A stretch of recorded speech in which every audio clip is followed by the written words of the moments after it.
like to call this meeting to order. Thank you. We're missing a couple, but I'd like to call the meeting to order. I'm Erin Corso, Chair of the Instructional Committee. Welcome. Our first order of business is acceptance of minutes. So we'll take consensus to approve the Instructional Committee meeting minutes dated February 5th, 2018.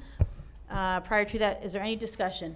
I sent in my corrections to the curriculum office. Thank you, Karen. Anybody else discussion? So I'll take consensus to approve the minutes. Patty? Yes? Yes. Yes. Yes. Yes. Yes. Okay, those are approved. Thank you. Agenda item number 3, a presentation on capstone presentation. Yes. Capstone presentation? Yes, tonight we have Ms. Costelli here with one of our students who wanted to share some information about a project that he's working on for capstone that would not take place this spring, but next spring. But it's kind of just to whet your appetite, get you thinking about it, because it is going to take a lot of planning, and he will be back in front of the board again, at least once, to go through the technical aspects. But tonight is kind of an overview to kind of just set the stage. Is that a good introduction? Take it away. Come on up to the microphone, introduce yourself. Hello everyone, thank you for having me here tonight. I would first like to begin by introducing myself. My name is Brennan Mansfield, and I'm a junior at Lyman Hall High School. I'm currently enrolled in Ms. Costelli's capstone experience class. For my capstone project, I'm hoping to set up a humanitarian trip to Puerto Rico to help with the restoration of the schools and homes that were destroyed by the tragic hurricanes Irma and Maria.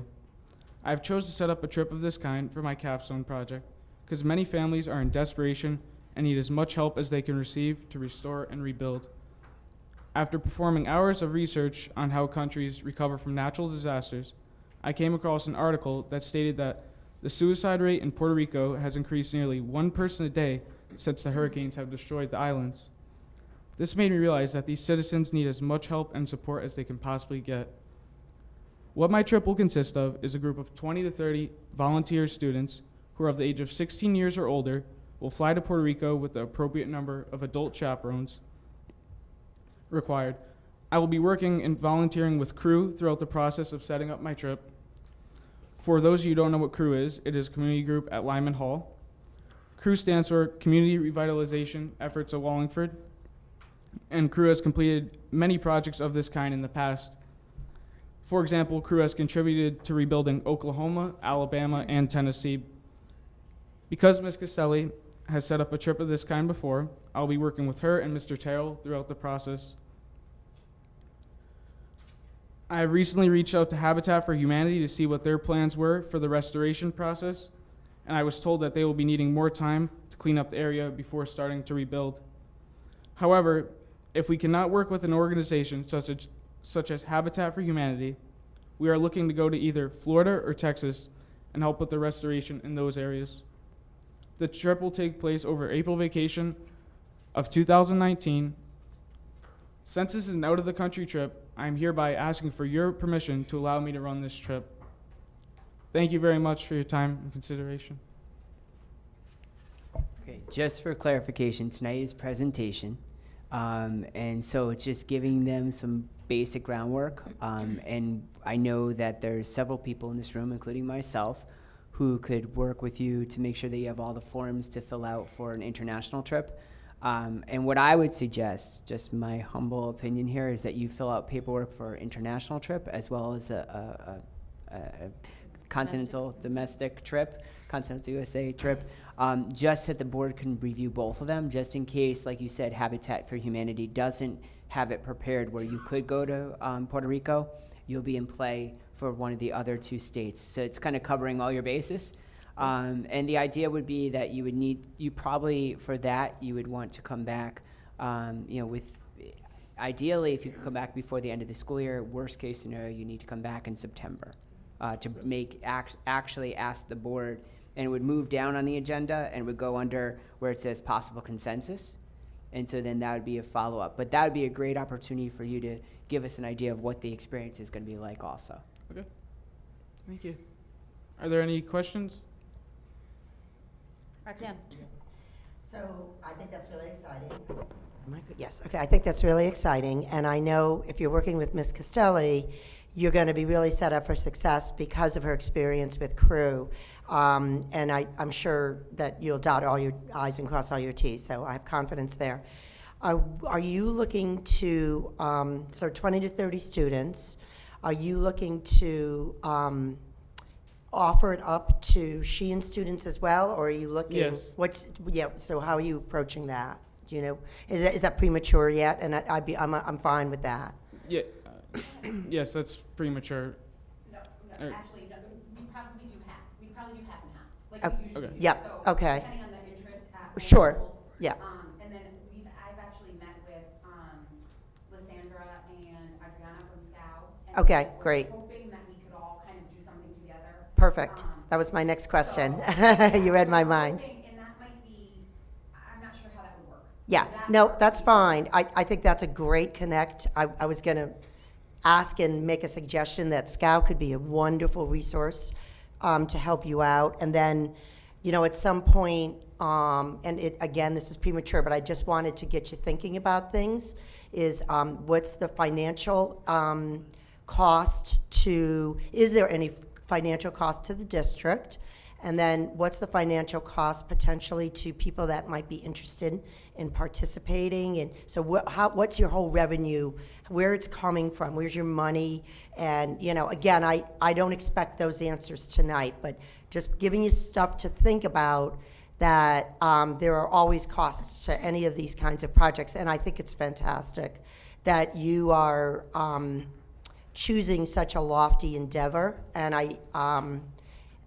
it's such a positive one. So I'm not worried that when you come back to us, again, working with Ms. Castelli, because she's done so many of these, you'll have all that figured out. But just wanted to get you thinking about a couple of logistic things like that. And is it considered, you know, excuse my ignorance here, but do you actually need a passport? I wouldn't think you need a passport. You do to go to Puerto Rico. You're leaving the main, okay, because I'm thinking last time I was there, I don't remember if I needed one, and same thing with St. Thomas. I guess they do, even St. Thomas, you need a passport. So that's a factor. You're saying no, you don't need a passport. Okay, so is that still considered international travel? I understand it's part of the US, but I don't know. I would look into that too, as logistically, is that considered legit international travel or not? And is that our definition, that you leave the contiguous states? I don't know. For the Board of Ed policy, we look at continental USA Okay, versus others. so that's- I think it would be considered, it would go under our international Okay, section of the Board of Ed policy. Ms. Levelette brought up a good point, and I'm sure you're already working on this, and I know you've done it with other places, but vaccinations for that particular country, or And that doctor particular approval. state or province, shall I say, the United States province, just to make sure. Yes. so thank you. Thank you Good very luck. much. Good luck. I think Thank that you. sounds amazing. Thank you, Brennan. You too. Thank you as well. Thank you. Okay, the seal of biliteracy, or language. Yes, Kim Moore is going to share. A couple of months ago, Kim came forward with the Global Competence Certificate, which we're piloting.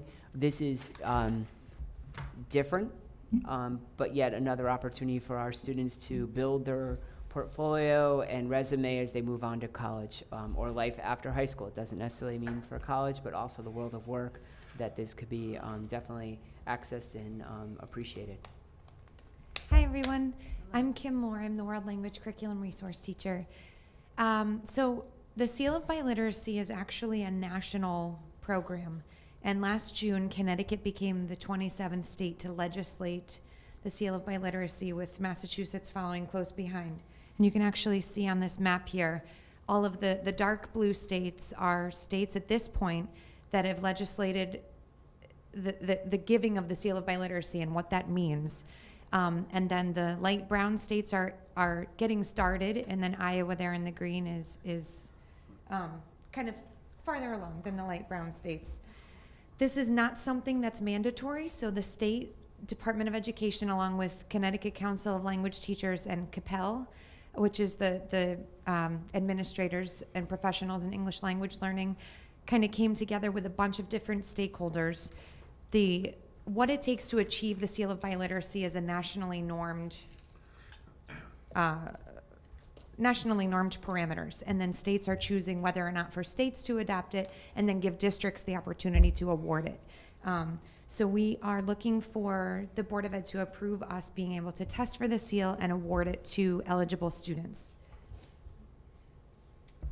So the seal of biliteracy recognizes students who demonstrate proficiency in reading, writing, listening, and speaking in English and another language. So we're really looking at two big groups of students. We're looking at our EL students who have a heritage language at home that they will demonstrate proficiency in, as well as English. And then we're looking at our second language learners through our world language program here in Wallingford to also be eligible for this. Biliteracy being different than bilingual in that it brings in reading and writing. So ELs will actually be tested in their native language, which at first might sound kind of counterintuitive, but a lot of EL students who move here early on aren't necessarily literate in their home language. They may be lingual, but they're not literate.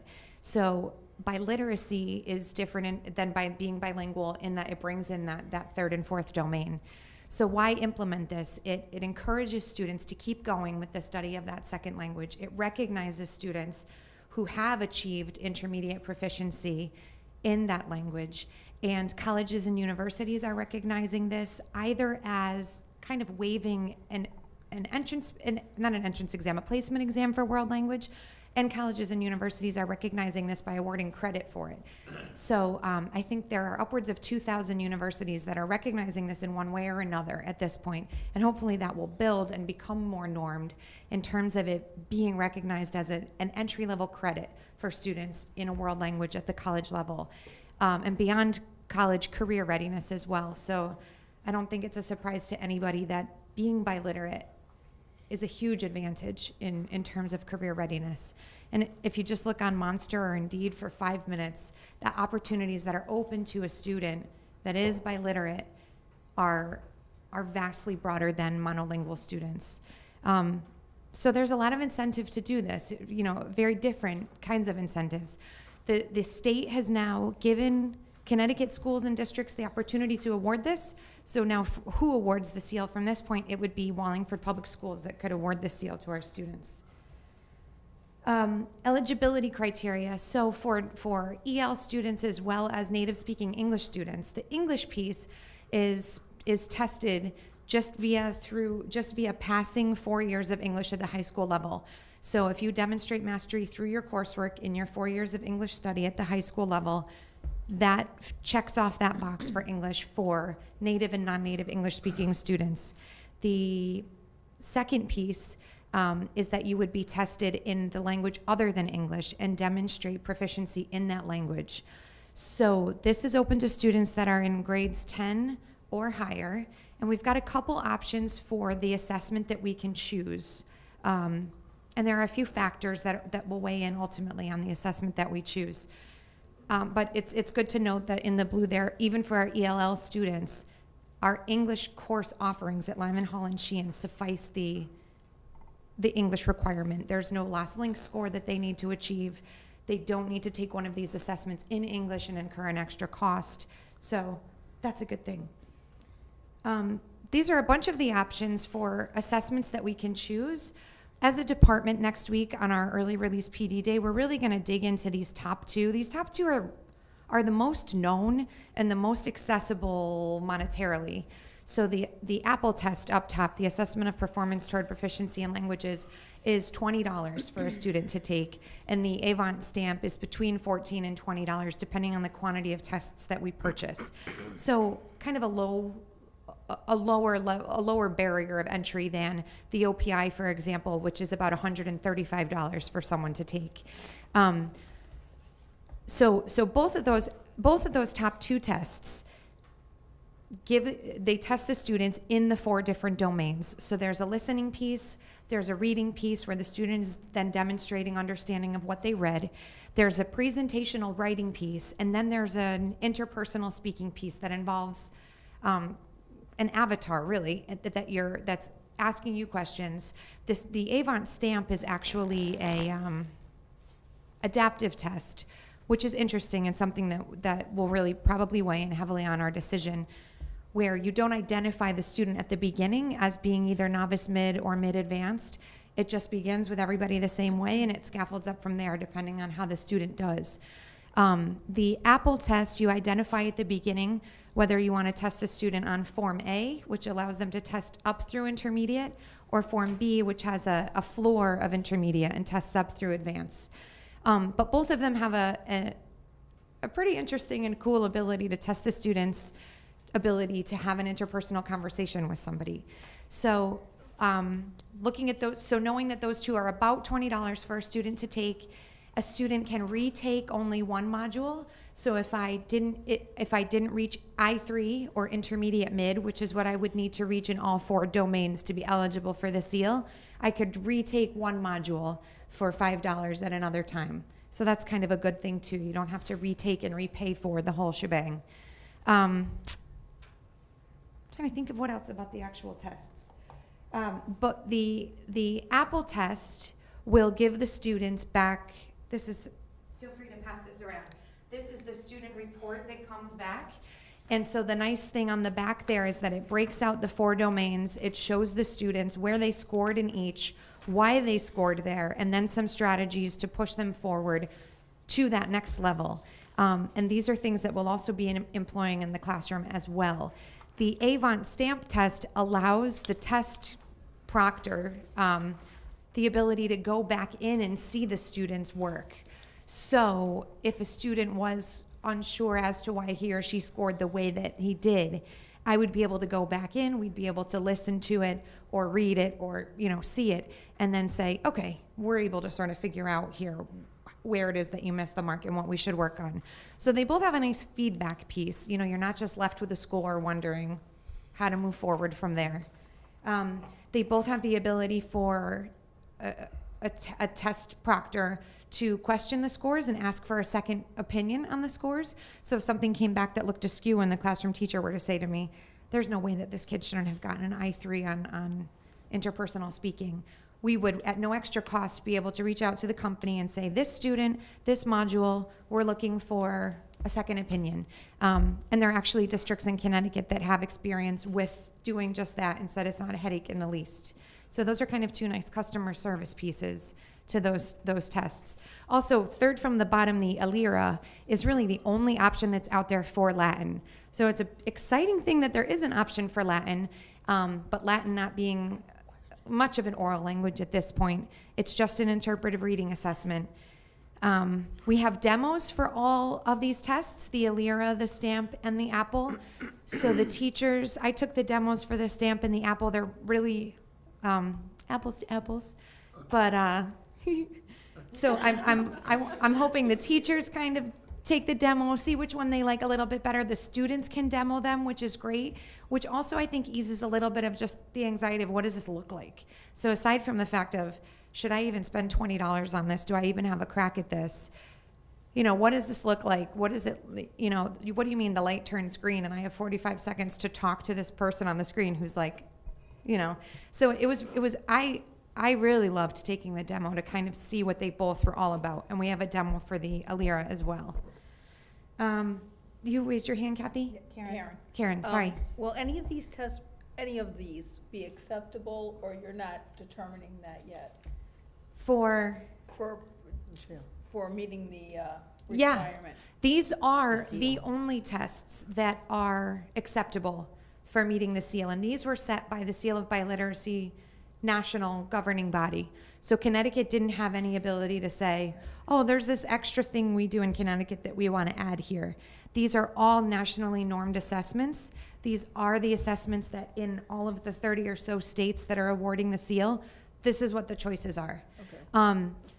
So all 5 of the world languages that we offer in Wallingford are covered, whether or not we go with the Apple or the Stamp, and then the Alira.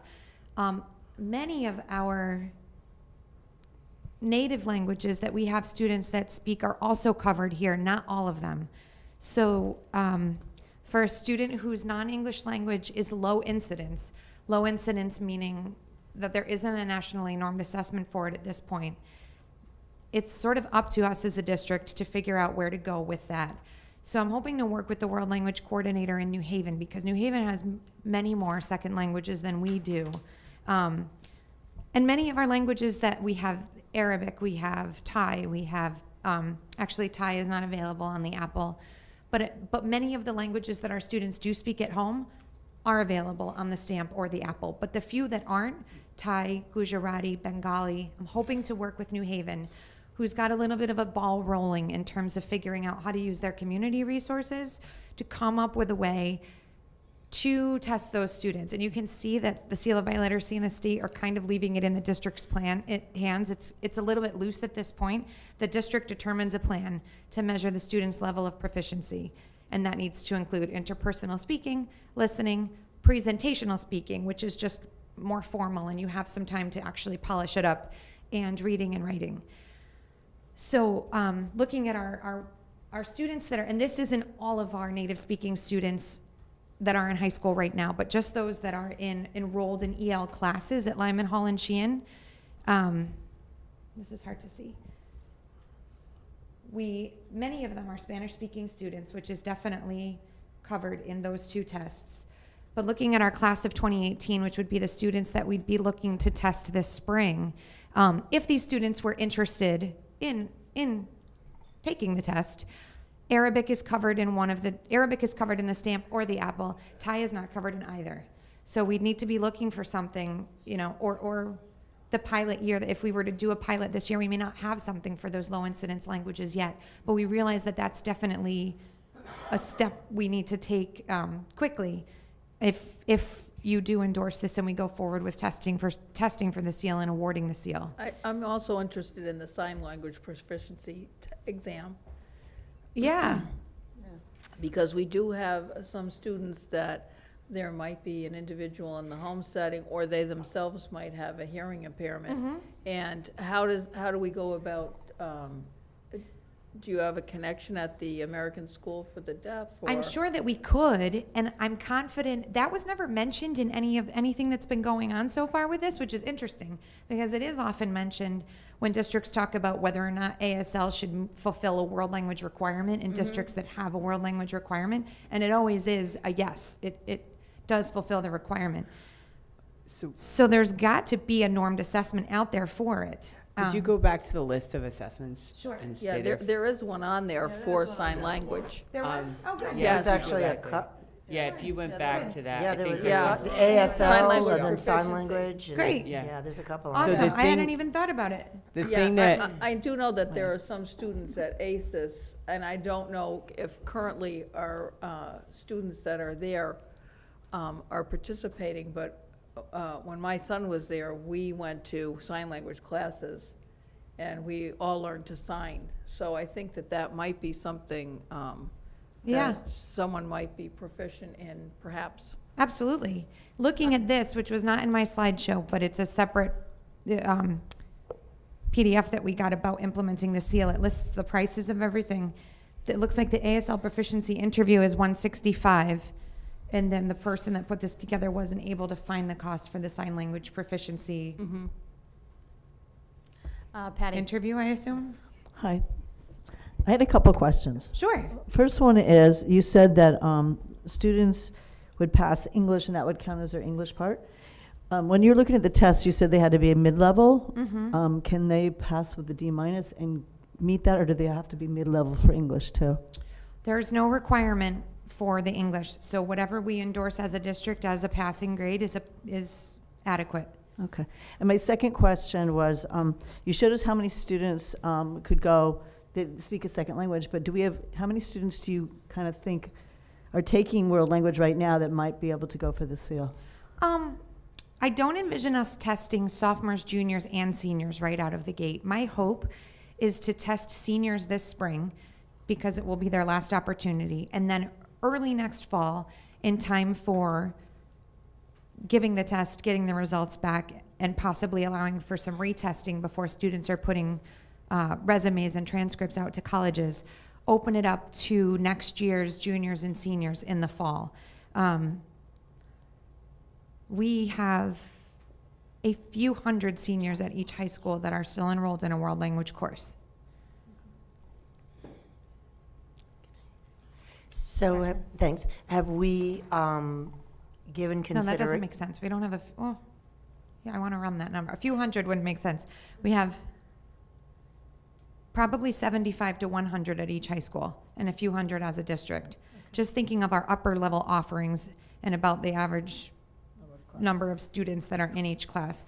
But then that's not to say that there aren't seniors in lower level language classes, but you're probably not going to test for the seal until you're in level 4 or so. So if you took Spanish 3 your freshman year and then you switched over to German 1 and 2 and then you switched over to Latin 1, which this happens, you probably wouldn't in looking at the rubrics and what it means to be able to achieve an I3. You really have to be in probably the 4th year of study of a language. So I don't know how many seniors we have in our level 4 classes other than Italian, Latin, and German, which 4 is our final course for those languages. But we've probably got 100 students at each high school that are seniors at each high school that are enrolled in a world language. So we'll see how many of them are interested in doing this spring. Roxanne? Yep, thanks. So have we given consideration for financial need? I understand it's only like potentially $20, but I mean, We had talked about this and that we would do the same thing that we do with all of our other options. Just There wanna would make be- sure We would look that's at in it that same based on a bucket. student's background. Right. It'd be the same scenario. That's why I wanted just to bring, the reason why Kim keeps talking about those first 2 assessments, we do have to, as a district, kind of narrow it down because we have to proctor the assessment. So we can't be offering all of these assessments on this page. So that's the challenge, that we could be offering like sign language if it's the only assessment, but we can't offer, as a district, we would want to offer We'll have one offering for French, Spanish, Italian, German. And that So might be one different offering. So it might depending be, on what the- one of the first 2, because again, those Okay. were the most cost effective or the cost accessible for students. So that's where the committee, the World Language Committee, is going to identify which assessment. Now, if a student decided to go to a different assessment, they would have to figure out how they're going to, and some of these are done online and you can do them as an individual student, but it's not necessarily recommended. Most of the districts that there was the district that piloted this last year. Stonington piloted it last year before it was legislated by the state, and they awarded 71 seals to a senior class of 150 students. that's impressive. It is, and they don't have a large EL population, but still, that was very impressive, 71 to 150. If we looked at AP exam scores right now, earning a 3 or better on an AP exam would Suffice. suffice. So how many students are we looking at? Well, Like right we- now, if we looked at how many kids have a 3 or better on an AP language exam? We don't have many students that take the AP language exam, so being enrolled in AP courses doesn't necessarily mean that you pay for and take the exam. So we can offer that as an offering that would be sort of built into the natural structure that we have of testing already, but we don't have many students right now that take. They're just choosing not to take that AP exam? Most of our students are taking the math, the sciences, the English, the psychology. US those history, are- I'm sure. U.S. history Yeah, is a with big history. one. Yeah, the Psych. histories are huge. So tonight, again, is the presentation. Yeah, what do you need from There's us? what's going to happen is, I think, ideally, I know the committee's getting together soon. If they could identify the assessment that they're going to recommend for the use by the students. If you wanted to, I'm just thinking, and I don't know if the timing of this will work well, but the 26th at the board meeting, under instruction, we could put an update with possible consensus or approval at that point, if that works for you and your timeline. Sure, so I'd be talking to the department before the board has granted approval, and that's okay.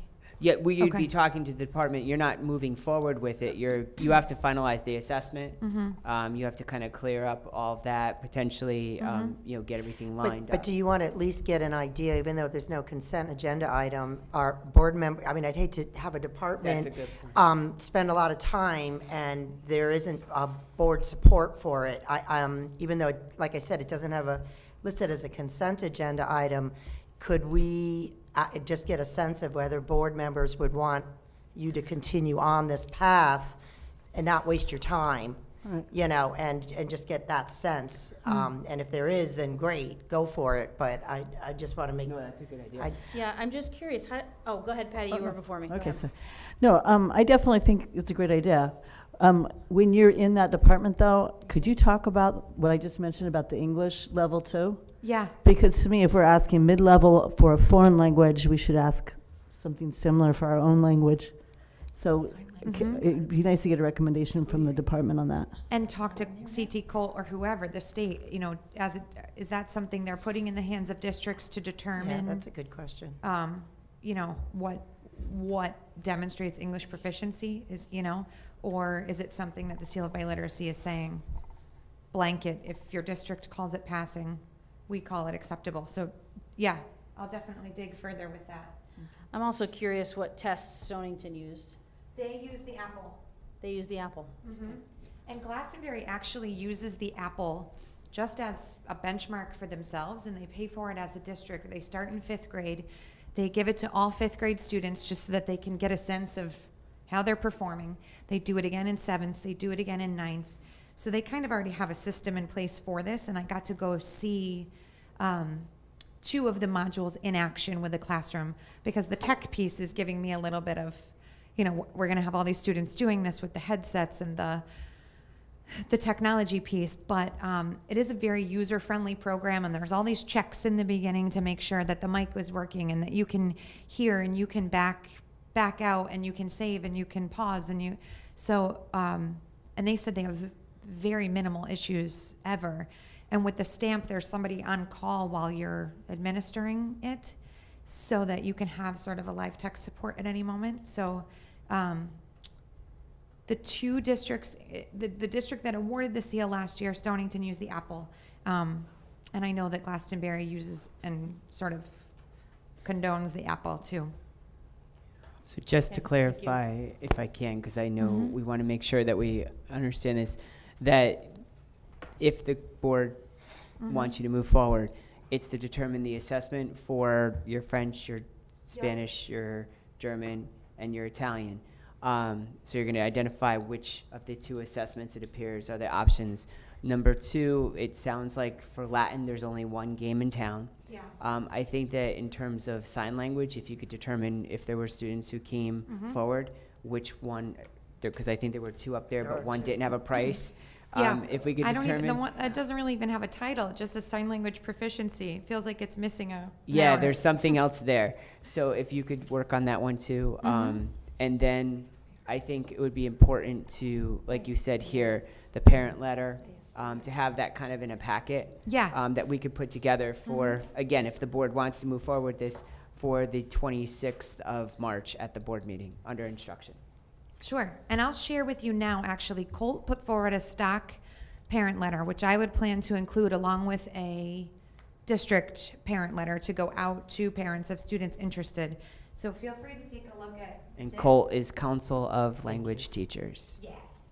Sorry. Just make And sure. also, this may or may not be of interest to you, but this breaks down what it means to score an I3 in each of the domains. So you'll kind of get a sense of how proficient does a student need to be to score an I3 when it comes to reading or when it comes to speaking, complexity of sentences, connectivity of sentences. So it talks about text type, and then it talks about sort of comprehensibility, and how fluent,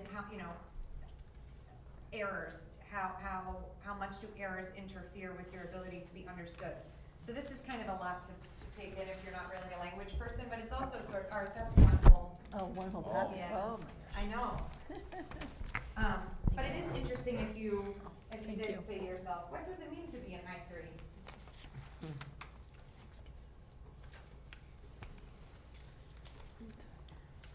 But that would be great, before we're together on the early release PD day, to just kind of get a sense of the board's support before we do spend time,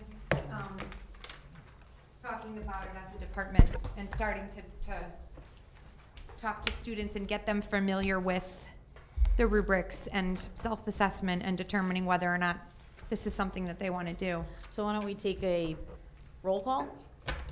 Determine whether or not you're in support. Patty? No, Yes. yeah. No? Well, Yeah, just a it's general Just a consensus. general consensus, you don't need a roll Just general. call per se, but, Okay. All those in favor? No, That kind of sense? No, no, I'm, just, No, I'd like to just go pursue it. down the road. yeah, Just go down. Go ahead, Patty. Yes. Yes. Yes. Yes. yes. Okay, so we'll talk as a department, and then we will have more pieces in place to share on the 26th. Yes, and Okay. the other thing was and we could talk, obviously with Carrie, regarding the English proficiency, because I do agree with that. And maybe we want to look forward, as, you know, I know we're not moving to the 4-point scale just yet, but I think when we look at mastery, we'd be looking at a 3, which is, you know, that area. So we have to kind of look at it. So that might be a good opportunity to connect those two now, in that regard. Thank you. Thank you. Thank you. Item 4, curriculum and possible consensus. So we have 5 curriculum documents to review tonight. The first is the pre-K through 12 school library curriculum.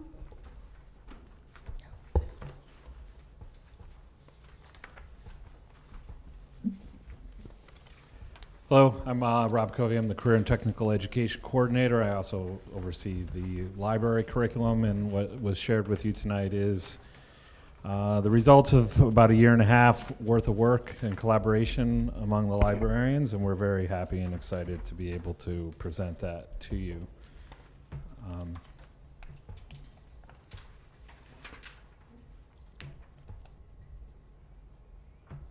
you using your presentation or no? Oh, I didn't know it was, I thought they had that. Okay. We do. We do. We do. Okay. And we read the entire thing. It's a lot of text. I didn't. I know one question you may have with the links, as a result of the work, there is a vast amount of resources included that are electronic, and permissions wise, it's it would probably take us another 6 months to add all those permissions on all the documents. So it could appear in the 3.5 level, for example, that things are all the same, but when you hit those links,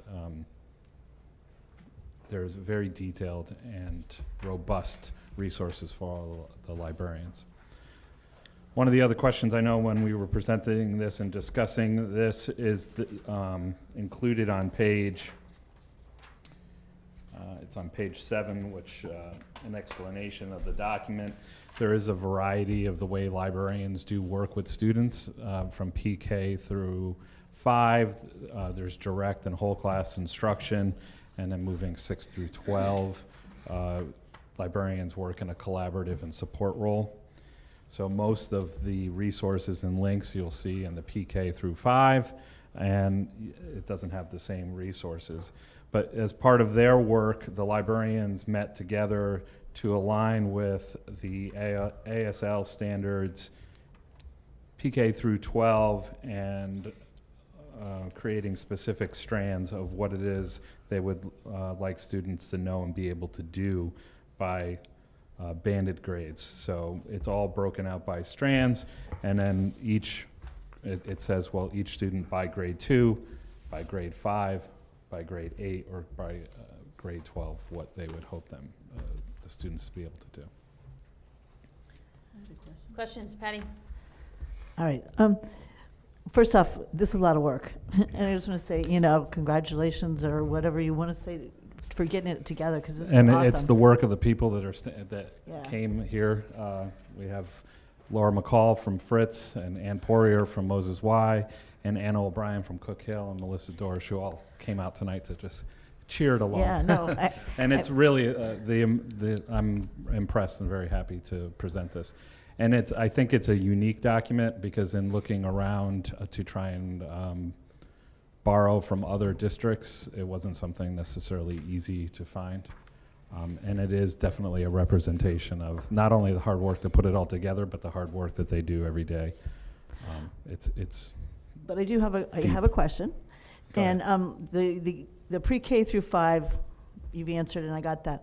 And I understand the 6 through 12, they work differently, and there is criteria for them to meet, by 8th grade and 12th grade, but is there any assessment that's given to them to know that they met that? Like, how is that assessed? Well, that's one of the unique things, and that's why the curriculum is in this format, because they don't specifically meet with students regularly. So they assess with The classroom. their regular meetings with it. So if, for example, if I were a librarian and I was collaborating with a teacher, within our lessons and our collaboration, I would have my assessments that would assess whatever that project happens to be, but it's not a specific curricular because of the nature of collaboration. It's unique and different, and we couldn't necessarily come up with a specific assessment that they would all do, but it's the things that the librarians always reinforce. Okay. So whatever the classroom teacher would actually be looking at that they're working with. Yes. Okay, thank you. Other questions? Is there I know that there's a place currently on our elementary school report card, right, there's not for library. Are we gonna add something to, especially in pre-K through 5, would we add something that would address our standards? I mean, the work that you guys have done on this curriculum obviously is extensive. Is there a place that we would add onto a report card that would say, so-and-so met this standard? Or, Well, I think there is room for that as we move on. K2, it's a scheduled class. right, 3-5 is not. So 3-5 works in the same manner in collaboration with classroom teachers.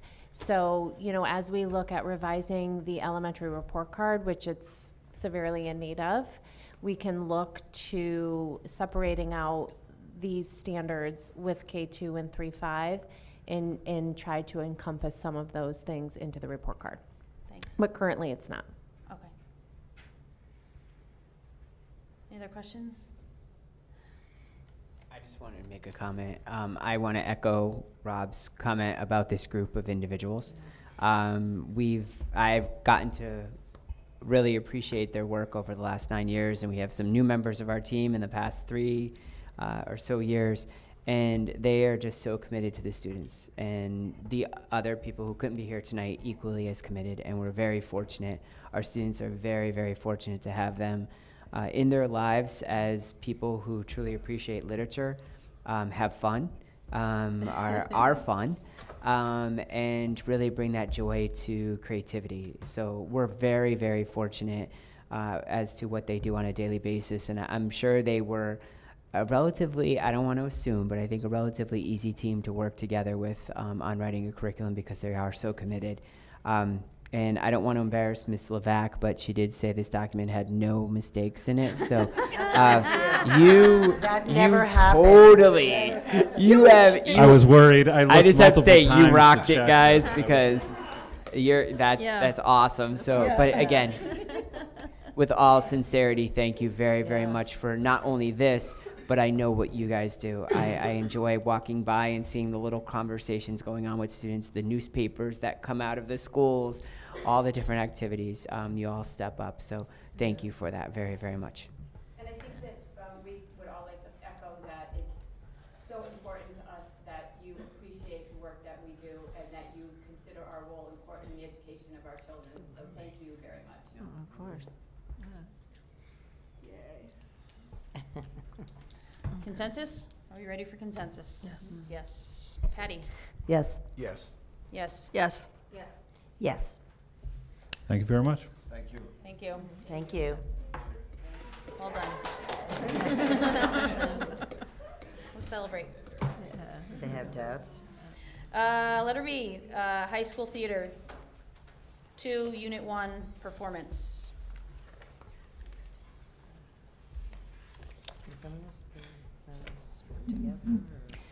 Hi, I'm Carrie Laudadio, the English Language Arts Curriculum Coordinator.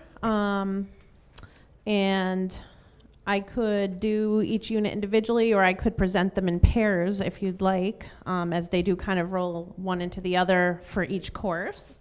Pairs are good. Pairs are good, okay? Anybody opposed pairs? So No. Theater 2 is a new course that I brought a proposal forward for approval to add the course this past fall. It's a new 1-credit course being offered as a building onto the current Theater 1 course. It's offered to grades 10 through 12. It's a full credit. We have 2 20-week units. The first one is focused on performance, and the second unit on specialization in theater appreciation. Both units culminate in self-directed theatrical performances and build on all of the concepts that students had gotten in Theater 1 as the prerequisite for this course. I could go into more detail if you'd like, or I could answer questions. I just had one question. What's the difference between 1 and 2? Because when I Mhm. looked at the criteria, it was Yep. the same. Yep. So can you just tell me the difference between the two? Absolutely. Theater 1 is very foundational, so they get into a lot of the concepts from the ground up. In Theater 2, they take it to a more advanced level. They look a little more historically at theater through the ages and in different countries. They give it a little more of a cultural aspect. I do feel like, too, in Theater 2, they help the students get a little more in touch with who they are as an actor. And in the latter part of this course, they start to get more into students researching and developing their own scripts and writing. More of the writing standards are hit on. Yeah. I don't know if there was something else I was going to add. For the most part, Theater 1 and the first portion of this course do a nice job of balancing the English Language Arts Common Core standards with the theater standards, and then they do get a little bit more into authentic pieces of work in the latter part of this course. So for authentic pieces of work, would Mhm. you assume a lot of these students might participate in their respective schools' production in the springtime? Or is that's not tied in at all? That was something we discussed when we were developing the course. Historically, it hasn't been a requirement. I talked with the two. No, not a requirement. I'm Right. just saying that if that could be their evidence of body of work, or Right. no. And maybe requirement was the wrong word, but I did talk with the two teachers, one at Lyman and one at Sheehan, about that. They both encourage it.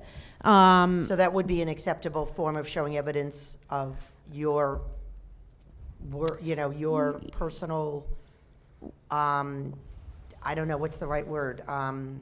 Skill? I don't know, or I don't know Right. what the I mean, right word both is. of both. I understand your question. I mean, both of the teachers do work with the theater productions, but Yeah. aren't necessarily the person who's Right. in charge of it. So I guess it might be at the teacher's discretion. Okay. But I think in terms of these units, the performance task is they're looking at a written piece that follows a certain criteria that's even with, but I mean, both of the teachers who teach it are very flexible on, meeting the students' needs. And it's interesting, these courses. This course hasn't run yet, but with Theater 1, I've had the pleasure of watching it over at Lyman Hall this year because it's not running at Sheehan this year. And it seems to be a really close-knit group of students, and they find this outlet. A lot of them shared, personal struggles and how this is an artistic form for, and I give a lot of credit to the two teachers because they really have taken personalizing of student learning. It's student-centered. They work with the students because performing can be very anxiety-ridden, and they make it work for all of the different personalities. And so I think that's really at the heart of the units is meeting the students where they are and helping them, express themselves I through would think theater. also, for some students, they might tie a capstone project somehow. So to be able to have this, as another layer to how they determine if they choose to do a capstone project in the arts, it could really help them out a lot, I would think, to I would figure that think out. so. So, Yeah. and again, it's that collaboration with staff, and I like that mindset, that's really encouraging that creative outlet. It is. Yeah. It is. I was really excited to see it. And in fact, the teacher that I went to see told me that nobody had ever observed her during the theater course before. Really? So it was really exciting. Yeah, it was exciting. She said, it's like my own little world in the auditorium, and no one ever really comes in here to see it because it's an elective and it's a small number of students, but it's really special. Great. So. Any questions, comments? Possible consensus on both units? We'll do those together. Patty? Yes. Yes. Yes? Yes. Yes. Thank you. Thank you. And then the next two units are for an existing course. You should hear that.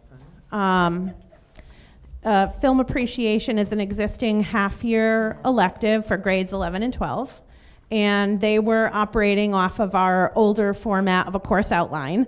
So these are our updated units for this course. We have 2 units for the half-year course. Unit 1, technical aspects of filming, and Unit 2, making meaning from technical aspects. And this course, unlike the theater and the drama, is really looking at, I've also had the pleasure of seeing this course, really getting into the technical and analytical side of film appreciation. I never took a course like this, but it's amazing. The angles and the still shots and the available resources online for students to really analyze the craft of film as a modern art form, and then also looking at the different genres of film and really in that way appealing to a number of students. So this course, the first unit, really gives students sort of a foundational of essential film language, lighting, editing, and camera techniques, and cinematic use of sound. They look at the broad range of films that are available and work on appreciation. And then the second unit gets into analyzing specific genres of film and evaluating the purpose of a director's choice of a film. And they produce writing that reflects critical and creative thought about films and film criticism. And again, just like with theater, I've seen a tremendous amount of student-centered, a lot of choice, a lot of personalization of interest in the course. I think they lend themselves well to that. So can I, just to understand, okay, wait a minute, I'm in this. Let me go to the beginning. Okay, so Film Appreciation Unit 1 is replacing our current one? Correct. So Okay. we have an These are- old version of the Right, curriculum. right, So right. it's the same course, updated But units. it's updated? Correct. Okay, and then the add-on is the Unit 2? So that's because the currently existing curriculum was when we had just one document for each course. Okay. That's how old it is. So actually, even Unit 2 is replacing an existing? Correct. So Okay. we broke it into more Got it. tangible units. Got it. So just as a comment, as I'll wear my mother's hat for a minute. I had a son that took the old version, like 6 years ago, and just loved it. And then in college, took a film appreciation course, and I've said this to Ken Daly, who used to teach it at Lyman Hall. By far, he said the Lyman Hall one was a better one than what he took at the Interesting. collegiate level. So if you guys are even improving it that much more, I can only imagine what a great course this would be. So I think that's fantastic. Thank you. And I can't even go to the movies with my son anymore because he takes all the joy out of just sitting and watching a movie. He rips it apart from Yeah, from a real. It's interesting how film. technically you could It's get. ridiculous. It is. It's ridiculous. It's so intense, and I've learned a lot just even going to a movie with my son. You know how he dissects it is just not normal. It's That's totally, great. That's great feedback from him, though, on the college course versus the Lyman Hall course. That's great. Absolutely, and he felt that he got more out of the high school one. So Great. it's just interesting. But Fantastic. yeah, so that's great. Thank you. Sure. Thank you. Patty? Sorry. I just want to say, I was looking at the Film Appreciation Unit 1 and the sample project-based learning assignment. We have to pitch where they're pitching a film to Universal Studios, which I thought was awesome. And I really like that. But when I looked at Unit 2, I couldn't really figure out how they're being assessed. On the That's- performance task. Or even just, there's a whole bunch of things listed, but then I don't see a criteria or So anything, I in wasn't sure. Unit 2, it's on page 3. Students will so they're completing a movie review in Unit 3.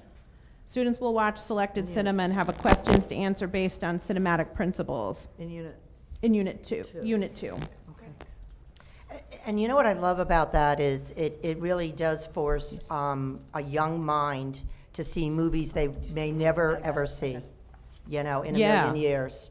And that's what I love about anybody that takes a film appreciation course. Yep. You will be introduced to things that you'd never see. So Yeah, absolutely yeah, will. in a good Right. way. In a good way. Yeah. Yeah, Thank you. you're welcome.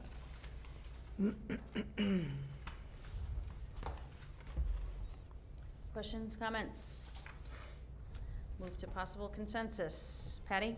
Yes? Yes. Yes. Yes, with the corrections that I gave the curriculum office. Yes. Yes. Thank you. Thank you. Thank you. Okay, item 5, the adoption of the revised regulation regarding the graduation requirements and standards of mastery.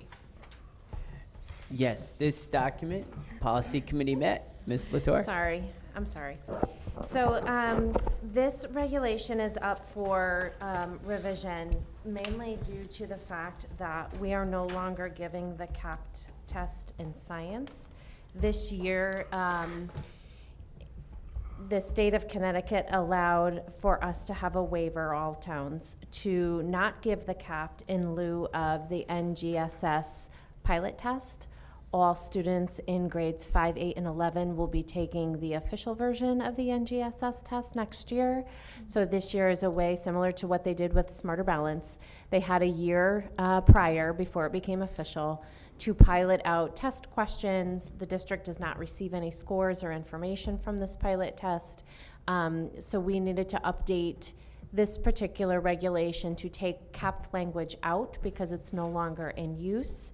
And when we met as a policy committee, we decided to keep the language as to the specific tests generally vague in case the state decided to change things, as they do sometimes. So for the mastery examination in grade 11 is SAT for English, language arts, and math. The NGSS will be for science. If you look under 1A1, the strikeout should include the level 3, so 1A1.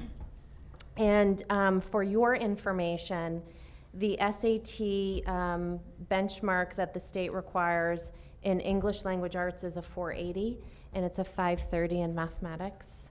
It has yet to be determined what it is for the NGSS. In terms of scoring and such. We're just starting as a district to get information from the state in terms of what that looks like. Could you give those again? 480? 480 in English language arts and 530 in mathematics. Thanks. And so students take that. Generally, the way it has worked in the last few years is there's an SAT day. It's coming up in March. It's March 21st. Parents will be notified of the obligation to have these scores and what the plans are if their student does not or their child does not reach these scores for English language arts or math. And they'll know about that ahead of time before the students take the test. And if their student does not meet these requirements, they'll get a letter after the test as well. So throughout the regulation in the different areas, we have taken out references to CAPT and included the mastery examination, just English language arts, math, and science. And so that kind of carries through page 1 and page 2. And then you'll notice on page 3, under 2A5, we have added credits earned in outside programs shall not be counted in the calculation of rank in class and or GPA. This came up this year. We have not used it for rank in class, and the two schools had been addressing the GPA part a little bit differently. So in conversation at a high school principals meeting, we worked out the resolution to that. It does not impact students at all at the time that we made this decision, but we felt it was necessary to include it in the regulation in writing as well. So nothing changes for students at all with the addition of that language, but we felt it needed to be memorialized in the regulation and will be in program of studies and handbooks moving forward from this point. So in other words, we grant them credit, but that doesn't figure into their Correct. rank or GPA. Yep, yep. Questions or comments?